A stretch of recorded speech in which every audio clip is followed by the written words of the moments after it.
आणि आमदार एकनाथ खडसेंच्या जळगावमधल्या घरी चोरी झाल्याची घटना घडली आहे। एकनाथ खडसे मुक्ताईनगरमधल्या घरी राहत असल्यानं जळगावमधल्या घराला कुलूप लावलं होतं। काही दिवसांपूर्वी केंद्रीय राज्यमंत्री रक्षा खडसे यांच्या पेट्रोल पंपावर सुद्धा चोरीचा प्रकार झाला होता।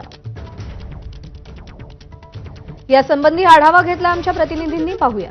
मागील महिन्याचा विचार केला तर केंद्रीय मंत्री रक्षा खडसे यांच्या पेट्रोल पंपावरती मुक्ताईनगरमध्ये दरोडा पडलेला होता। त्याचे आरोपी पोलिसांनी ताब्यात घेतले नाही। तोच पुन्हा एकदा जळगाव शहरातल्या एकनाथ खडसे यांच्या निवासस्थानी चोरी झालेली आहे आणि यामध्ये सुद्धा लाखो रुपयांचा ऐवज लंपास झाल्याचं आपल्याला पाहायला मिळतंय।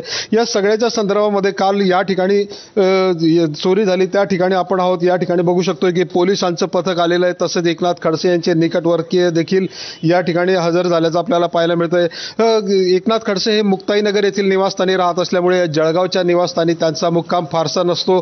त्या ठिकाणी सुरक्षा रक्षक असतो आणि मात्र काल या ठिकाणी कदाचित सुरक्षा रक्षक नसल्यामुळे चोरट्यांना ही संधी मिळाली, घरफोडी केली आणि त्यातनं सोनं आणि दागिने त्याचबरोबर रोकड सुद्धा चोरी गेल्याचं पाहायला मिळतंय। आपण बघू शकतो की आतमध्ये या ठिकाणी पोलीस वरिष्ठ अधिकारी जे आलेले आहेत ते या सगळ्या घटनेच्या संदर्भामध्ये विचारपूस करताना आपल्याला पाहायला मिळत आहे, तपास करताना पाहायला मिळत आहे। पोलिसांचं पथक या ठिकाणी आलेलं आहे, डॉग स्क्वॉड देखील आलेला आहे आणि आपल्या नेहमीच्या पद्धतीने पोलीस या ठिकाणी आता तपास करत आहेत। लवकरच जे काही चोर आहेत ते पोलिसांच्या हाती लागतील आणि त्यांना लवकरात लवकर पकडावं अशी मागणी देखील आता त्यांच्या एकनाथ खडसे परिवाराच्या वतीने आणि त्याचबरोबर त्यांच्या कार्यकर्त्यांनी केलेली आहे।